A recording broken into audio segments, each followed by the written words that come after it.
로마서 12장은 그러므로라는 말씀으로 시작을 하고 있죠.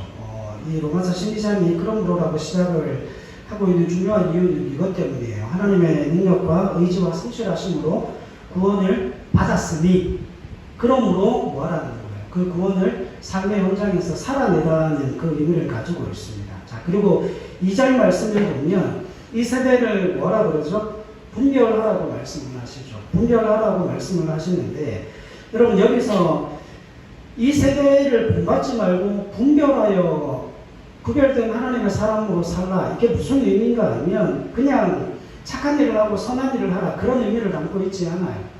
윤리와 도덕을 넘어서는 그 삶의 의미를 담고 있습니다. 예수를 믿고 사는 인생이 하나님 없이 사는 인생과 어떻게 다른지를 윤리나 도덕성이 아니라 무엇으로 확인하라는 거예요? 정체성과 명예로 확인하라는 겁니다. 그러니까 여러분 저 보세요. 구원에는 방향성이 있어요. 그냥 구원 그 자체로 끝나는 게 아니라 구원에는 항상 방향성이 있는데, 그 방향성은 무엇인가 하면 하나님의 사람답게 훌륭하고 명예롭게 사는 그 삶을 목적으로 하고 있다는 거예요. 이걸 성경적인 방식으로 표현하면 그리스도 예수의 장성한 분량에까지 자라가는 의미예요. 그걸 쉬운 말로 이야기하면 훌륭하고 명예로운 삶을 살라는 이야기가 되어집니다.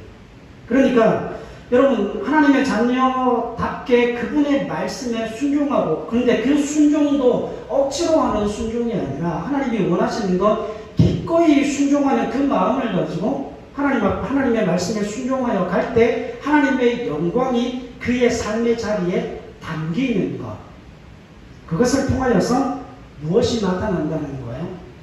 하나님의 거룩하신 자비, 긍휼, 사랑, 그것을 통하여서 하나님의 영광이 그의 삶을 통하여 드러나고 나타나는 것을 목적으로 하고 있다라고 하는 것이죠. 자, 그런데 오늘 우리가 읽었던 3절 말씀에 보면 우리가 그렇게 사는 인생을 살고 싶지만 그럼에도 불구하고 우리 인생에 뭐가 놓여져 있다는 겁니까? 많은 제한들이 놓여져 있다는 거예요.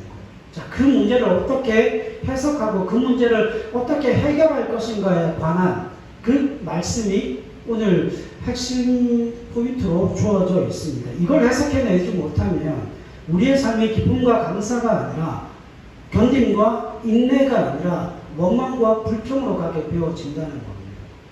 여러분, 우리가 믿음이 있어요. 믿음이 있는데 왜 가난합니까? 우리가 신앙이 있는데 왜 많은 사람들로부터 핍박을 받습니까? 우리는 하나님의 사람인데 왜 많은 사람들로부터 손가락질을 받아야 하고, 우리는 하나님의 사람이고 우리는 매일 기도하고 매일 하나님 앞에 예배하는 하나님의 백성임에도 불구하고 왜 세상 사람들이 우리를 알아주지 않을까요? 거기에 대한 답을 찾아내지 못하면 우리의 삶이 원망과 불평으로 밖에 남는 게 없다라고 하는 것이죠. 그래서 오늘 본문에 있는 3절의 말씀을 해석해 가면서 우리의 그 많은 인생 속에 그 많은 제한들이 왜 우리 속에 담겨져 있고 그 제한이 의미하는 것은 무엇인지를 말씀 통해서 잠깐 살펴보려고 합니다. 여러분, 저 보세요. 우리가 하나님께서 베풀어 주신 그 구원에는 방향성이 있다고 그랬죠. 그 방향성은 단순히 구원받았기 때문에 뭘 살지 않는 거예요. 우리가 구원받았기 때문에 단순히 잘못을 저지르지 않는 정도의 삶에서 우리 삶이 목적되어져 있지 않다는 겁니다. 그래서 신앙의 부정적인 의미로는 죄를 범하지 않는 것, 근데 그게 전부인 삶을 살면 안 되는 거예요. 여러분, 죄를 짓지 않는다라고 하는 것은 신앙의 소극적인 의미이고, 하나님이 우리를 구원하여 주셨을 때는 그저 신앙의 소극적인 면에 머물러 있는 것이 아니라 뭘 하라고 하나님께서 우리에게 은혜를 베풀어 주시는 거예요? 세상에 복이 되라고 하시는 겁니다. 여러분, 아브라함에게 복을 주신 이유는 그 아브라함이 그 복을 깔고 앉아 누리라고 주시는 복이 아니라 아브라함에게 주신 가장 중요한 복이 뭔 줄 아십니까? 온 나라와 민족과 열방을 다니면서 많은 사람들을 만나야 되는 거예요. 그래야 그 아브라함에게 주어졌던 그 복이 누구에게 흘러갈 수 있습니까? 아브라함을 만나는, 아브라함을 선대하는 그 모든 사람들에게 하나님께서 뭐 하신다고 말씀하세요? 선대한다고 말씀하시죠. 그러면 아브라함의 그 복에 있어서 가장 핵심 포인트는 아브라함이 가지고 있는 그 복을 다른 누군가에게 흘려보내기 위해서는 나라와 민족과 열방을 두루두루 돌아다니면서 뭘 해야 되는 거예요? 관계 맺음을 해야 된다라고 하는 것이죠. 그래서 그 관계 지음을 통하여서 뭐가 이루어지는 거예요? 하나님의 복이 흘러가는 겁니다. 그러니까 거짓말하지 않는 것이 전부가 아니라 정직하여 위로하고 격려하고 내가 있음으로 다른 누군가가 유익을 얻게 되어지는 삶을 살아가는 거예요. 그래서 적극적인 신앙의 삶을 살아내라고 하는 것이죠. 그것이 무엇으로 말미암아 주어졌다는 거죠? 예수님의 십자가로 말미암아 우리에게 그 기회가 주어졌다라고 말씀을 하고 있습니다. 여러분, 기독교 신앙에 있어서 가장 근간은 예수님의 십자가죠. 근데 그 십자가가 값싼 은혜가 아니라는 거예요. 하나님 편에서 보면 가장 값비싼 대가를 치르고 우리를 구원하여 내셨다는 겁니다. 여러분, 그 울산바위만한 그 다이아몬드 보신 적 있어요? 만약에 그 울산바위만한 다이아몬드가 있으면 가격이 얼마일까요?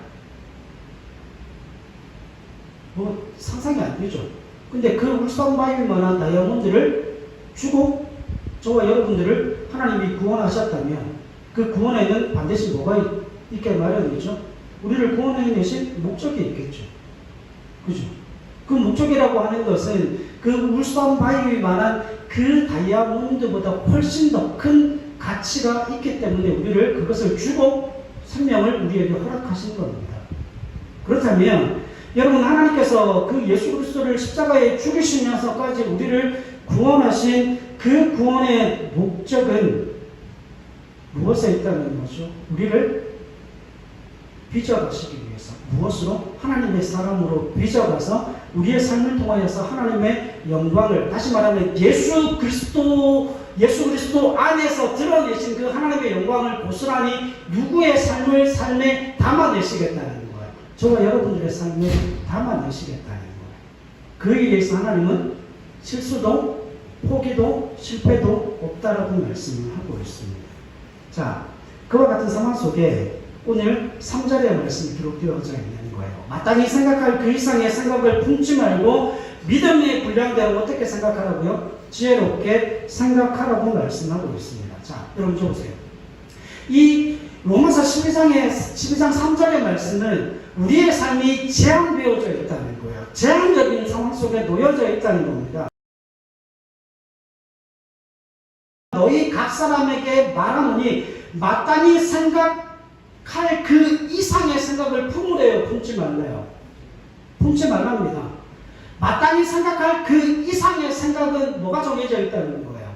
한계가 정해져 있다는 겁니다. 제한이 있다는 거예요. 자, 여러분 보세요. 우리가 동시에 두 공간에 존재할 수 있습니까? 시간과 공간이라는 그 제약 속에 우리는 놓여져 있죠.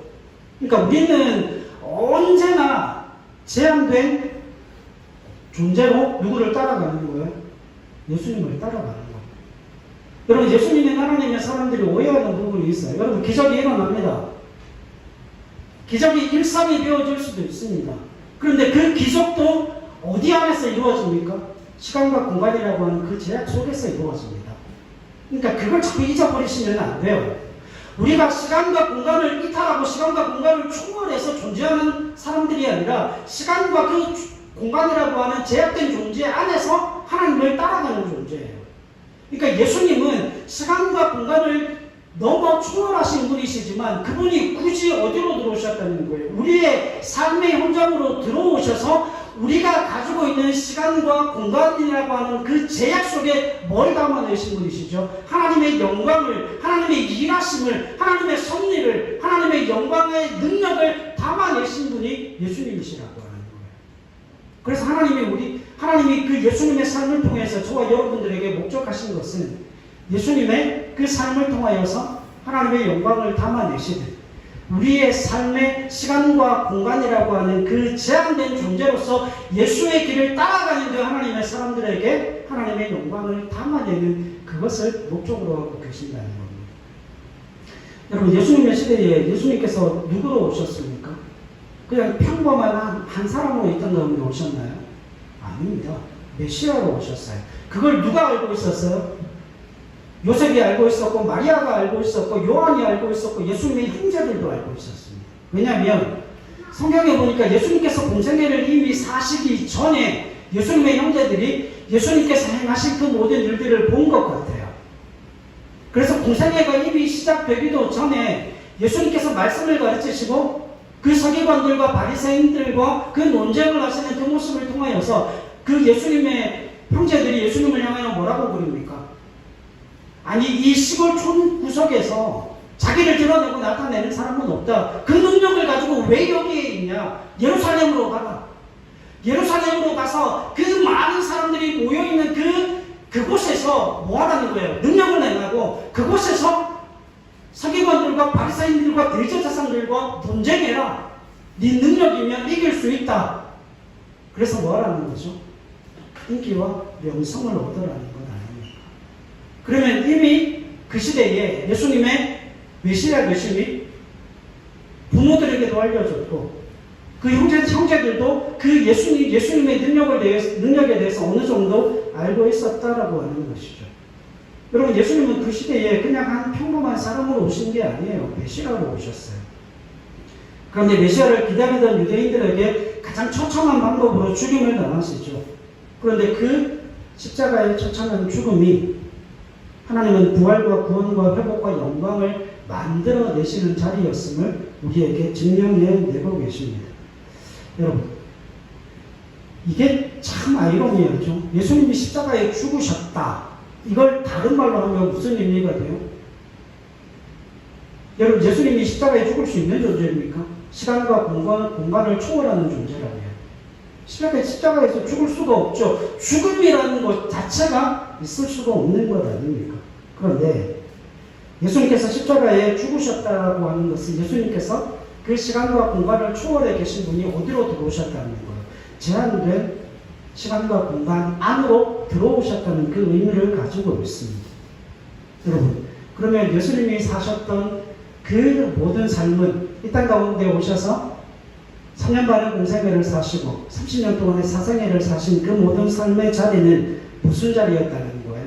시간과 공간 속에서 부족과 결핍과 연약함을 그대로 채우라고 그 연약함 속에서 살아내신 제한된 삶의 공간이었음을 성경이 말씀하고 있습니다. 자, 이게 중요한 이유가 있어요. 여러분, 구약을 한마디로 이야기하면 선민된 이스라엘과 제사장 나라인 이스라엘이 실패한 이야기가 구약의 역사입니다. 그죠? 그렇다면 여러분, 신약이 구약을 무효로 만듭니까? 그거는 아니죠. 그러니까 신약은 이런 의미예요. 구약이 도달할 수 없는 자리를 만드는 것이 뭐예요? 신약입니다. 왜? 구약에는 누가 오시지 않았기 때문에, 예수님이 오시지 않았기 때문에. 여러분, 예수님을 통하여서 하나님이 어떻게 일하시는지를 하나님이 우리에게 보여주고 계십니다.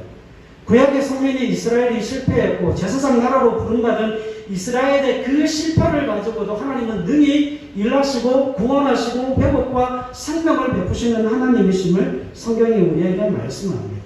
여러분, 이스라엘의 실패 속에서도 오히려 하나님의 의지와 무한한 능력과 권능이 드러나고 나타나고 있다고 하는 것이죠. 자, 여러분, 하나님이 예수님을 세상에 보내셔서 받을 수 없는 억울함을 당하게 하시고 십자가에 못 박아 죽이심을 당하는 그 자리로 예수님을 보내시죠. 그리고 예수님께서는 자신의 모든 영광을 버리고 어디로 오셨습니까?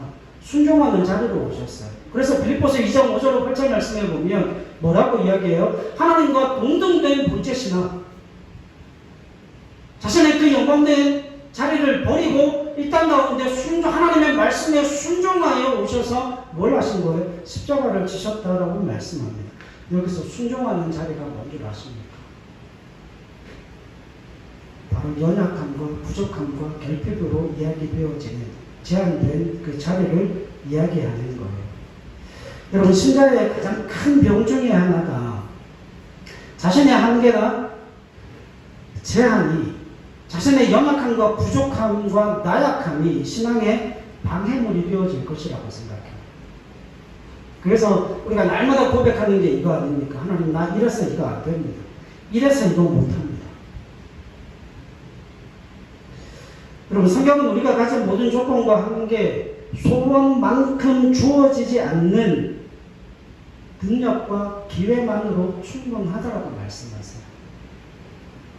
여러분, 구약의 무슨 이야기라고요? 이스라엘의 실패에 관한 이야기 아닙니까? 여러분, 이스라엘이 실패하면 이방은 멸망해야 되지 않습니까? 그런데 그 구약의 이스라엘의 실패로 이방인이 구원함을 받아요. 그 이스라엘의 실패를 하나님이 구원과 회복과 생명으로 만들어내시는, 그 이스라엘의 실패 속에서도 능히 일하시는 그 하나님의 모습이 우리 가운데 보여지고 있다라고 하는 거예요. 그러니까 그 이스라엘의 실패를 통해서 하나님이 우리에게 보여주시고자 하는 그 한 가지가 뭔가 하면, 우리의 연약함과 우리의 제한과 우리의 제약과 우리의 나약함과 우리의 부족함과 그 모든 결핍이 하나님의 일하심에 뭐가 되어지지 않는다고요? 방해가 되어지지 않는다고요. 여러분, 이건 우리가 믿음으로 받아들여야 되고, 이건 우리가 믿음으로 아멘 해야 하는 사실이라고 하는 거예요. 우리에게는 제한이지만 하나님께서는 그 제한 속에서 뭘 만들어내세요? 구체적인 결과물을 만들어내시는 분은 하나님이시라는 말씀하고 있는 거예요. 지금부터 우리가 시편 90편을 잠깐 살펴보고 이걸 해석함으로 설교를 좀 마무리 지으려고 하는데, 여러분, 시편 90편을 자세하게 꼼꼼하게 읽어보셔야 됩니다. 이게 누구의 시편인가 하면 모세의 시편이에요. 시편 90편으로 한번 가보십시다. 시편 90편 1절부터 12절까지 같이 한번 읽읍시다. 시편 90편 1절로 12절 시작.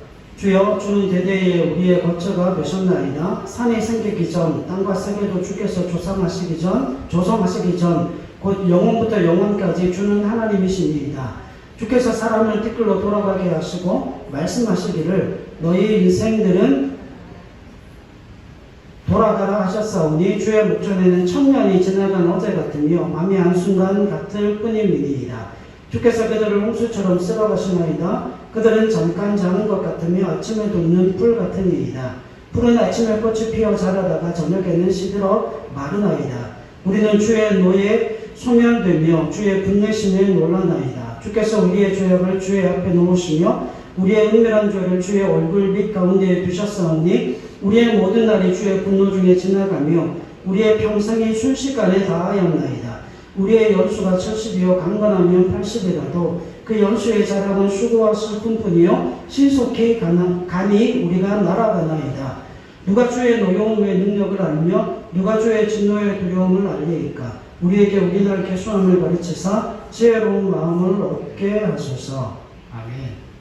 자, 그리고 그 뒤에 나머지 부분은 천천히 한번 읽어보세요. 자, 여러분 이제 적어보십시오.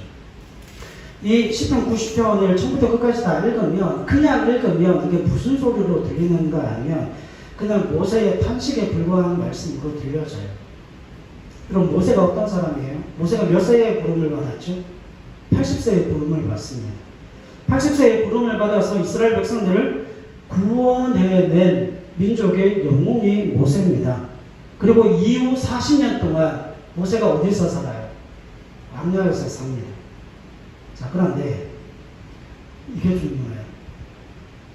80세의 부름을 받아서 이스라엘 백성들을 애굽에서 건져 구원해내서 그 이후에 광야 40년을 사는데, 그 40년의 삶이 모세에게 어떤 삶이었을까요? 모세는 발짝 뛰고 미치고 환장하는 삶이었어요. 이들에게는 소망이 없잖아요. 가나안에 들어갈 소망이 있어요, 없어요? 가나안에 들어갈 소망이 없습니다. 하나님의 진노가 주어졌기 때문에 너희는 이 광야에서 죽임을 당하게 될 것이다. 근데 그 자리에 누가 깨어 있어요? 모세가 깨어 있어요. 모세가 잘못했습니까? 모세가 범죄했습니까? 아니잖아요. 여러분, 그저 죽기 위하여 방랑 생활을 했던 그 40년을 모세는 그 이스라엘 백성들과 함께 그 광야 생활을 했던 사람이에요. 여러분, 모세가 얼마나 큰 자괴감이 들었을까요? 애굽에서 이스라엘 백성들을 구출하기 위하여 내리신 그 10가지 재앙을 직접 행한 사람이에요. 홍해를 가른 사람이고 구름기둥과 불기둥의 인도를 같이 누린 사람이 모세입니다. 만나러 메추라기를 먹고 반석에서 나온 그 물을 마신 사람이 모세입니다. 그런데 모세가 그 40년의 광야 생활 동안에 이스라엘 백성들이 아니고 인간의 온갖 못난 그 실체를 맞닥뜨리게 되죠. 그렇게 인생을 다 보낸 후에 나온 탄식이 시편 90편이에요. 이게 무슨 이야기인 줄 아십니까? 하나님, 여기서 다 죽어버리고 마른 인생, 아무것도 아닌 이런 자들을 위해서 하나님이 왜 그렇게 엄청난 이적을 행하셨습니까?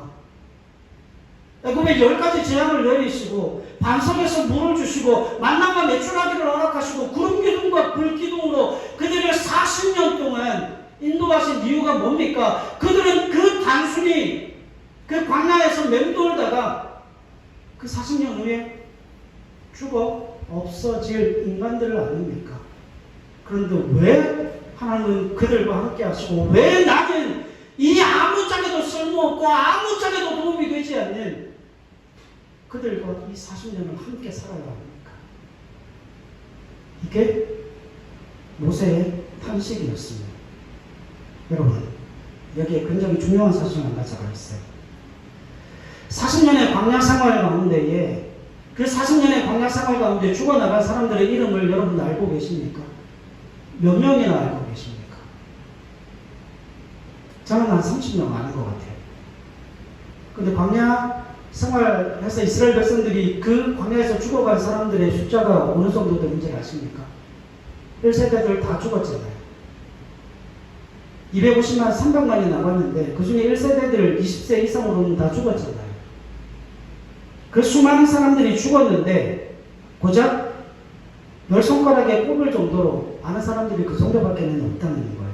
여러분, 그런데 그 운명의 사람들, 그 인명의 사람들을 애굽에서 건져내시기 위해서 10가지 재앙을 내리시고 홍해를 가르시고 구름기둥과 불기둥으로 그들을 인도하셨다는 거예요. 여기에서 언뜻 보면 여러분, 그들을 이스라엘 백성이라고 하는 그 이름으로 그들을 구원하신 것 같죠. 그들을 이스라엘이라고 하는 그 공동체적으로 그들을 구원하신 것 같죠. 천만의 말씀이에요.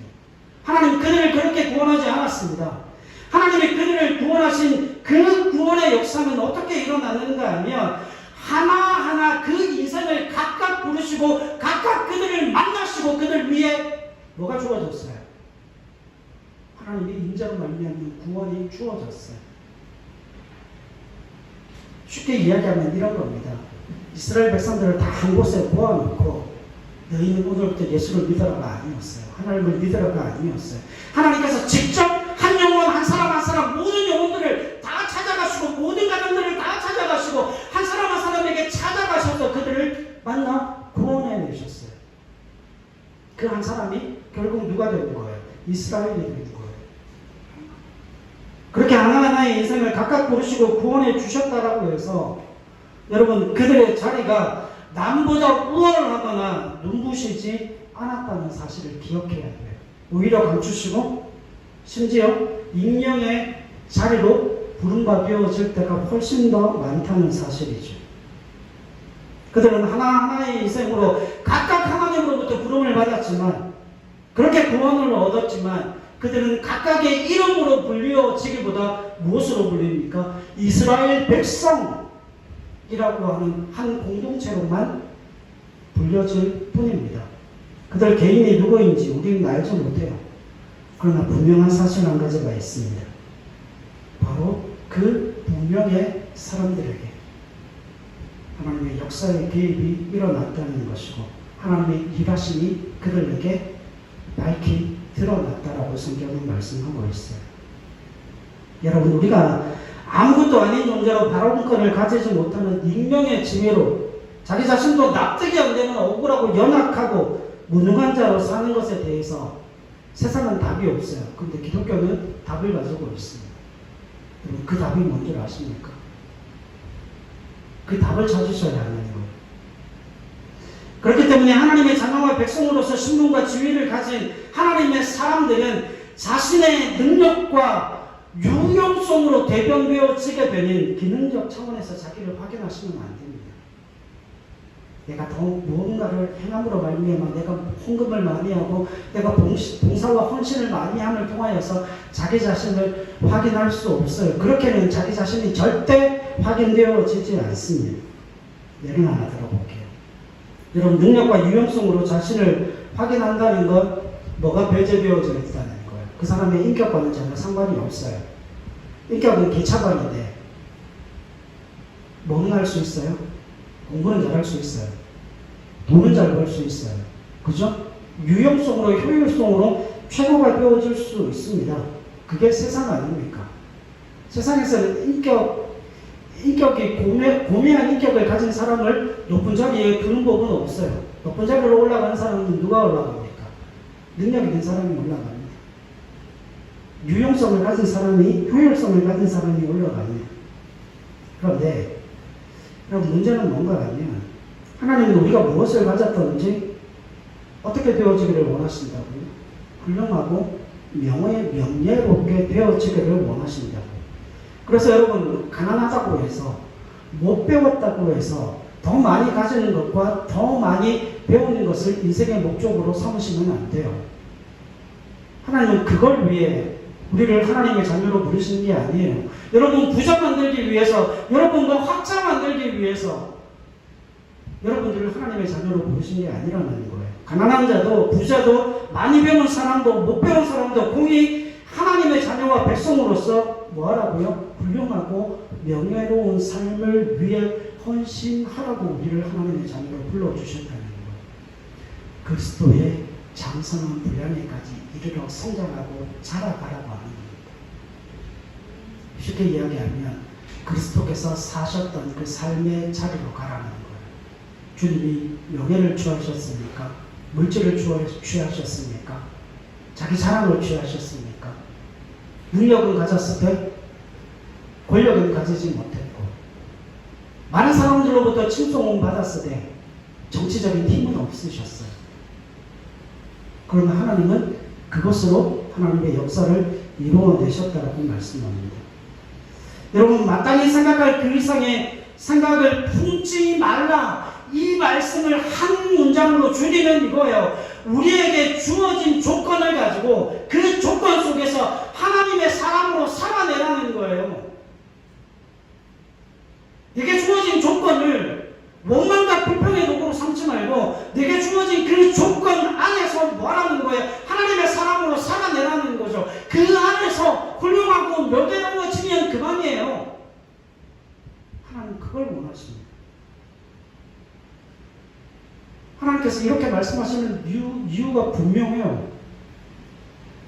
여러분, 이걸 알면 하나님의 의도를 알 수 있어요. 하나님은 이스라엘의 실패도 무엇으로 만들어낼 수 있어요? 하나님의 영광을 담아내는 도구로 사용하실 수 있어요. 어떤 경우와 상황에서도 하나님의 사람으로 훌륭하고 그 명예로운 삶을 살아내라고 하시는 그 이유와 목적과 내용은 무엇인가 하면, 이스라엘의 실패도 하나님의 영광을 담아내는 도구로 사용하실 수 있는 하나님, 그 모든 시간과 공간을 초월해 계신 예수님께서 이 땅 가운데 오셔서 그 시간과 공간의 제한 속에서 십자가를 지셨음에도 불구하고 그 시간과 공간 안에 묶여 계신 그 분 안에 하나님의 영광을 능히 담아내시는 분이 하나님이시라고 합니다. 그래서 우리의 조건, 우리의 어떤 상황이 부족하고 연약하고 열악하다 할지라도 그 속에 하나님의 영광을 능히 담아내실 것이니, 너희는 너희가 너희가 속해 있는 그 조건 속에서 뭘 하지 말라고요? 하나님의 사람 되기를 포기하지 말라고요. 소정아, 바쁘지? 힘들지? 괜찮아. 나는 괜찮지만 너는 안 괜찮을 거야. 그치? 근데 소정아, 네가 속해 있는, 네가 처해 있는 그 조건 속에서 하나님의 사람 되면 돼. 뭘 할 수 있을까요? 잠도 부족하고 체력도 떨어지고. 뭘 할 수 있을까요? 주여 한마디 할 수 있어요. 하나님 한마디 할 수 있어요. 제가 만났던 어떤 청년은 서울대를 준비하는 장면이었는데 그 이야기를 목사님 밥 먹을 시간도 없어요. 잠잘 시간도 없어요. 체력도 너무 떨어지고 제가 가르쳐준 게 있습니다. 성경 읽어라. 목사님 성경을 읽을 시간이 없는데요. 그래서 제가 무슨 방법을 가르쳐준 줄 아십니까? 성경책을 경건하게 펴서 창세기 1장 1절을 읽어라. 대초에 하나님이 천지를 창조하시냐. 그리고 더 보라. 그리고 주님 공부하겠습니다. 예수님 이름으로 기도합니다. 그리고 마음껏 공부해라. 성경 읽었어요? 안 읽었어요? 기도했어요? 안 했어요? 그럼 하나님 그거 받으실까요? 안 받으실까요? 받으셔요. 여러분 오해하지 마세요. 우리가 어떤 조건과 상황 속에 놓여져 있던 하나님의 사람으로 내가 그 하나님의 사람이기를 포기하는 것이지, 하나님은 우리의 삶을 능히 받으실 준비가 이미 되어져 계신 분이세요. 하나님의 사람으로 살 수 없다, 그 이야기 하지 마세요. 여러분, 하나님의 사람이기를 포기하지 마십시오. 우리가 속해 있는, 우리가 처해 있는 그 삶의 재앙을 하나님이 이미 알고 계십니다. 왜요? 하나님 자신인 예수 그리스도가 이미 그 재앙 속에 사셨잖아요. 그 재앙 속에 사셨음에도 불구하고 능히 하나님의 영광을 담아내셨어요. 여러분 괜찮아요. 하나님 많은 걸 원하시는 거 아니에요. 큰 걸 원하시는 것 아닙니다. 할 수 있는 걸 하라는 거예요. 이해하시겠습니까? 말씀 한 구절 읽고 마칠게요. 갈라디아서 6장으로 한번 가보십시다. 갈라디아서 6장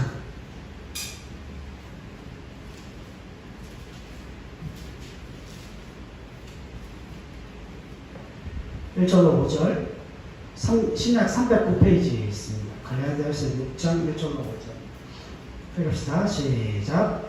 형제들아, 사람이 만일 무슨 범죄한 일이 드러나거든 신령한 너희는 온유한 심령으로 그러한 자를 바로잡고 너 자신을 살펴보아. 너도 시험을 받을까 두려워하라. 너희가 짐을 서로 지라. 그리하면 그리스도의 복을 성취하라. 만일 누가 아무것도 되지 못하고 된 줄로 생각하면 스스로 속임이라. 각각 자기의 일을 살피라. 그리하면 자랑할 것이 자기에게는 있어도 남에게는 있지 아니하리니 각각 자기의 짐을 질 것이다. 아멘. 여러분, 기독교 신앙에서 한 사람의 정체성을 판가름하는 기준이 있습니다.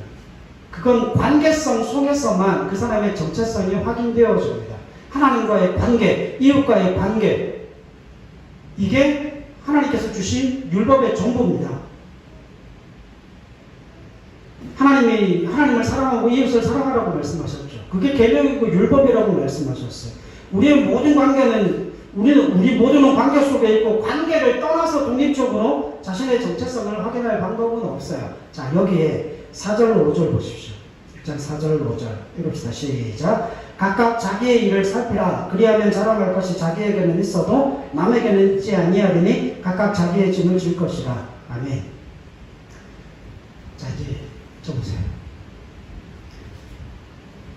우리 교회는 이런 소리 하시면 안 돼요. 한 사람이 두 사람 몫을 한다. 그건 신앙 아닙니다. 그건 신앙일 리가 없고 신앙일 수가 없어요. 한 사람이 두 사람 몫을 한다. 그건 세상의 사고방식이에요. 세상의 사상체계지. 기독교 예수 안에 있는 하나님의 사람들에게 있어서는, 교회 안에서는 절대 한 사람이 두 사람 몫을 감당할 수 없습니다. 그 한 사람이 빠지면 뭐가 되는 거예요?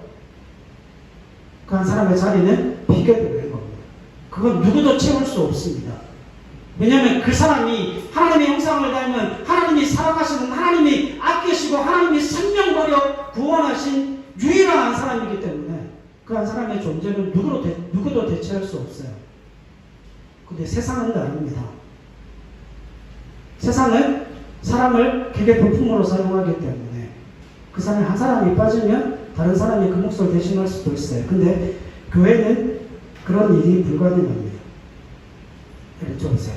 합창에 있어서 가장 중요한 게 뭔지 아십니까? 합창과 재창이 다른 거. 재창은 같은 음을 노래하는 거고 합창은 다른 음을 각각 다른 사람들이 노래하는데 하모니가 이루어지죠. 합창에 있어서 제일 중요한 파트는 합창에 있어서 제일 중요한 파트가 어디예요? 베이스입니다. 베이스가 기초 밑바닥이기 때문에 그래요.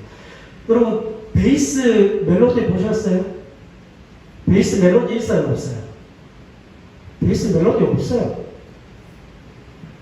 한음 한음이 있어요. 맛도 없고 재미도 없어요. 그렇다고 소리가 두드러지는 것도 아니고. 근데 합창에서 베이스가 없으면 다 무너집니다. 그 기초 위에 그 아무도 알아주지 않는 그 베이스 위에 알토, 테너, 소프라노가 춤을 추고 다니죠. 그래서 소리가 풍성하게 되어지는 거예요.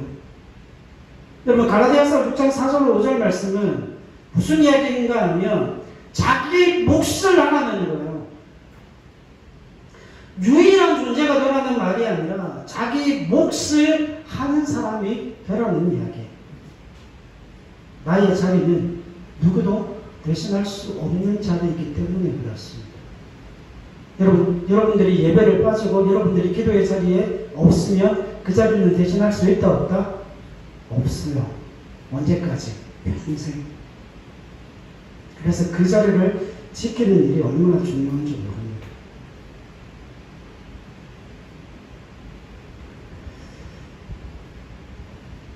여러분 하나님이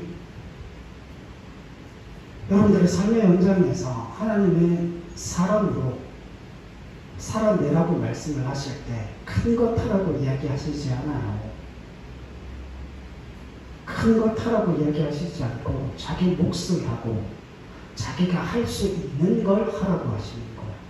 여러분 그래서 제가 커피를 타요. 그래서 제가 화장실 청소를 그렇게 열심히 하는 겁니다. 왜? 내가 할 수 있기 때문에.